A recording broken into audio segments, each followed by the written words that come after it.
夫人。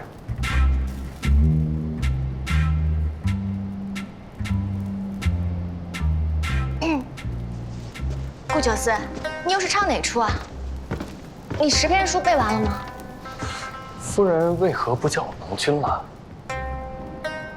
是还在生我气？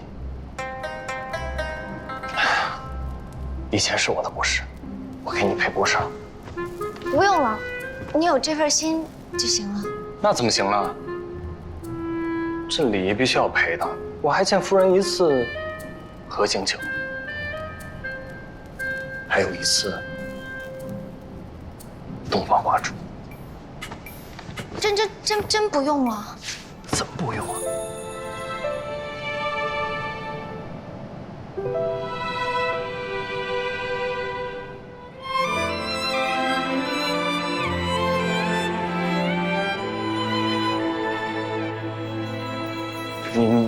你不情愿？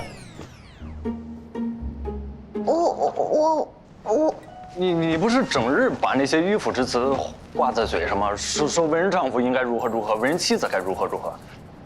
这洞房花烛应该是夫妻之间应尽的义务，你怎么现在就，你怎么不情愿了你？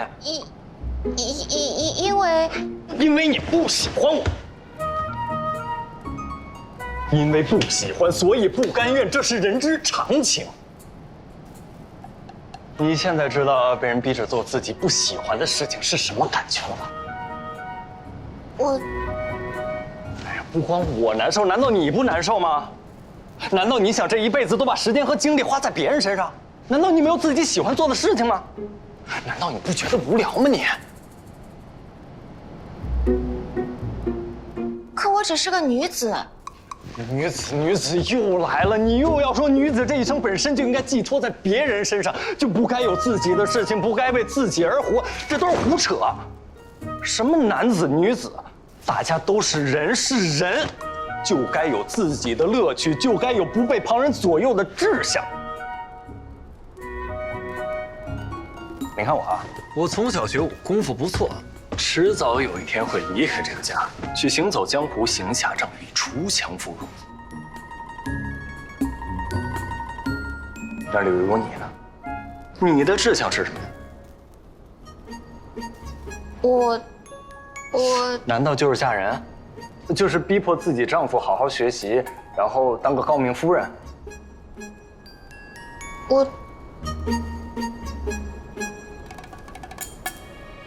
哎，算了，你不讲信用，我顾九思反正一言九鼎。书呢，我是会好好替你读。哎，你想当诰命夫人，我也会鼓励。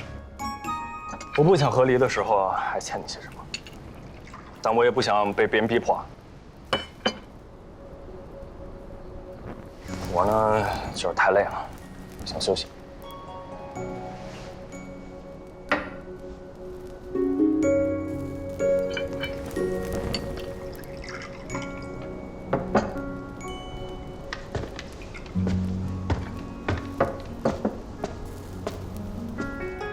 顾九思，书你不用背了，回去歇息吧。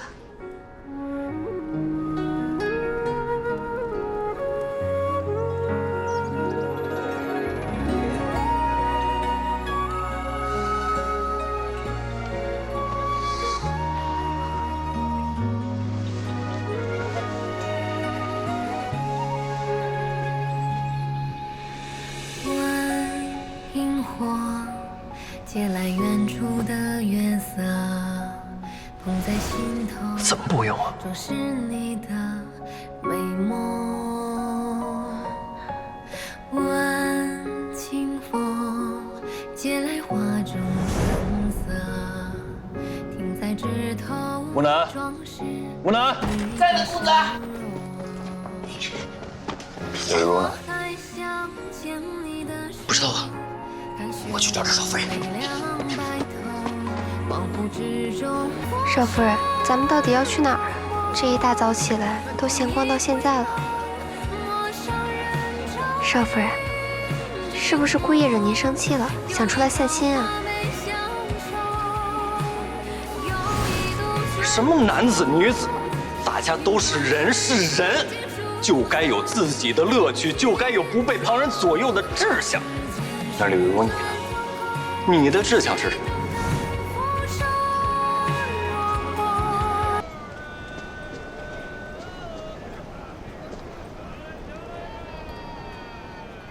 少夫人，请坐。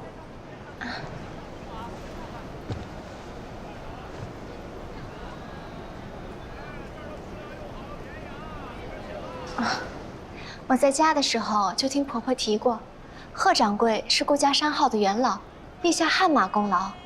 若是没有贺掌柜这样的左膀右臂，便没有顾家商号的今天。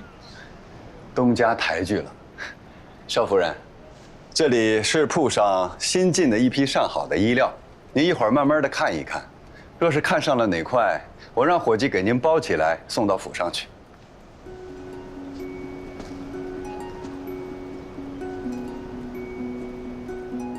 蜀地花罗，丝质轻薄，提花细腻。看这纹样，是锦官城西纺织造局制造吧？是。别致又实心，的确是极好的。只是今年入春晚，花罗不耐寒，与其放着天热了再做成衣料，不如先做一些丝巾、绣帕，也许卖得更好一些。这主意甚好啊，少夫人，您是行家呀。我娘家也曾经营一些布庄生意，规格之中略知一二。少夫人，我带您去寻一寻顾家其他的铺子吧。啊，这不合礼数吧？少夫人不必担心，这是东家主母的意思。她吩咐过我们，只要少夫人乐意，可以随时寻顾家的任何一间铺子。您奉婆母之命巡视自家产业，不算逾礼。那便有劳了。少夫人，请。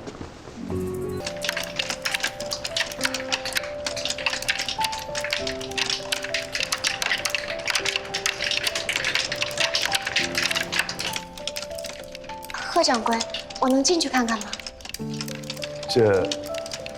少夫人，这账房先生的脾气很古怪，在点数做账之时最忌打断，我看还是不便进去了吧。啊，说的是。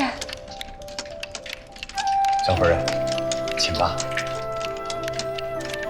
好。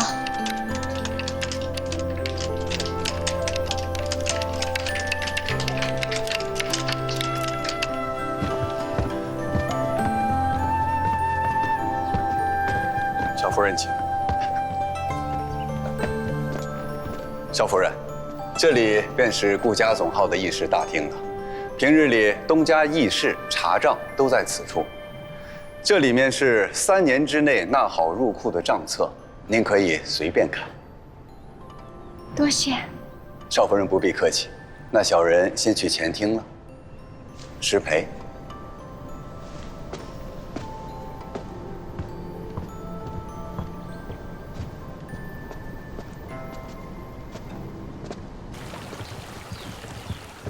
子程子曰：“不偏之谓中，公子不义之。”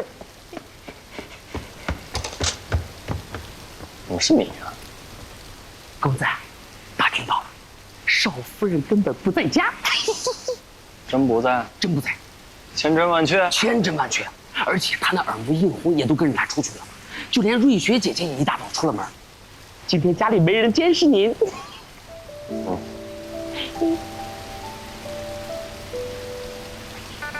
哎呀，公子啊，别怕，今天家里是咱们的天下了，我这就去把您的蝈蝈去，头中木须突腹燕子饭全都给你拿来，我让你痛快。不用了，没意思。为什么？这些个宝贝，可都是您平日里最想玩的。待会儿少夫人回来了，那可就没得玩了啊！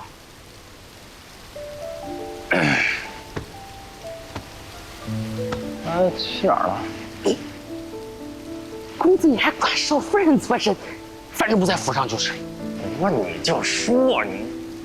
听说，在总号看账簿。看账簿？他看账簿干什么呀？他又看不懂。这么晚也不回。你说我身为顾家的大公子，是不是有责任，也有必要去看一看？看看什么？看账簿。他笨手笨脚的，再给我们家商户添乱。他只是看账，又不是做账，能添什么乱子？我看是没这个必要。有必要，绝对有必要。行吧，那听你的，去看看吧。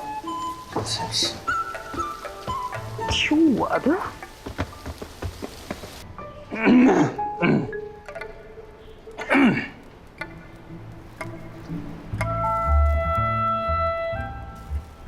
哎，干嘛？不干嘛，随便瞧瞧。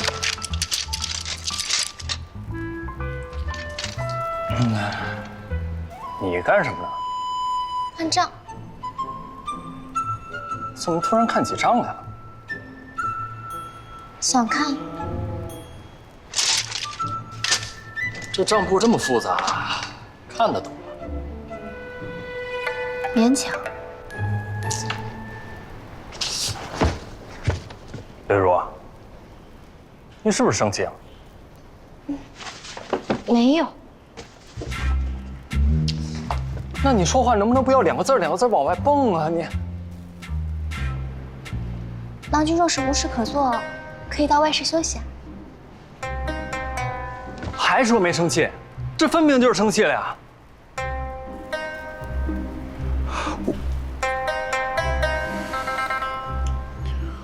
不理我是吧？不匹两冠。不理我可出去玩了，啊！生思。我可去蓝效坊了啊！随你。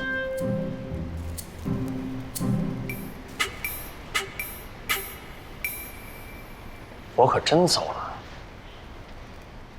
我可大步流星的往外卖了，我可都迈了2步了，还不拦着。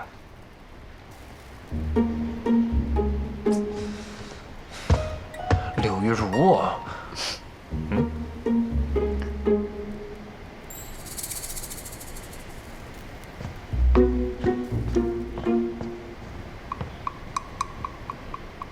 我错了，我不应该吓唬你。我说话是有些呛了，但我那也是一时心急。我给你赔不是，你别生气了，行不行啊？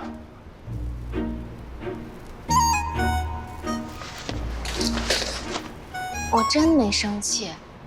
你昨晚跟我说的话，我想了一夜。我觉得郎君你说的对，我确实应该有一些自己的乐趣和志向，这样也不用巴巴的把一颗心全放在你那。你不是想放假吗？我先准你3天假，你想去哪儿就去哪儿，跟你玩够了再回来读书。我线下要看账本，没时间跟你闲聊啊。你这人可真狠，不是逼我读书，就是逼自己看这些无聊的账本，真的为自己找不痛快。我看这账本呀，就觉得纷繁精妙，一点也不无聊，比你那些闲书、叶子牌有意思多了。正常有趣。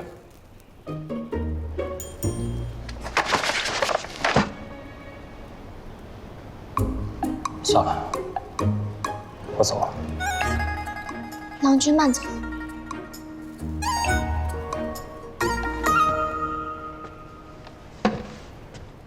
哎，没事吧？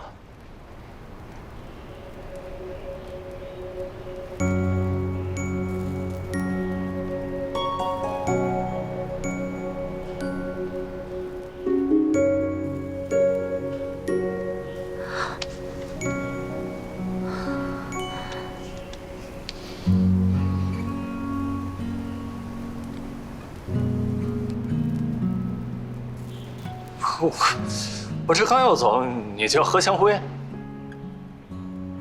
我怎么不知道你还好这口啊？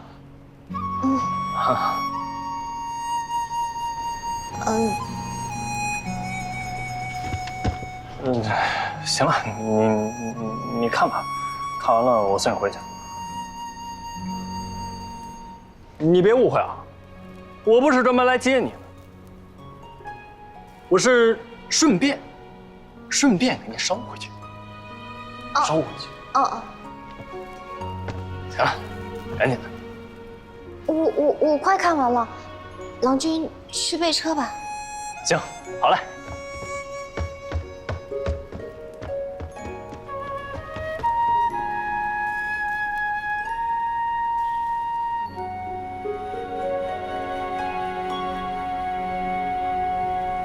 少东家，少东家，哎呀，少东家，你快救救我家百年老店吧！哎呀，万老板，哎呀，少夫人毕竟是府上的女眷，您一个外男这样的男人冲撞主家是会怪罪的。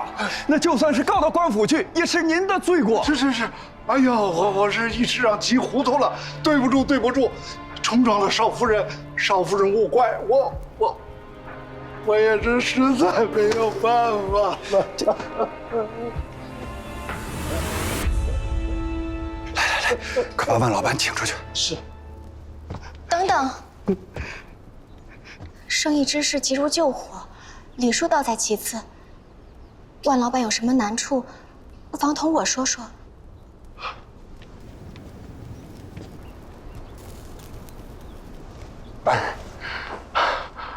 我是急着拿货，一时周转不开，给别住了。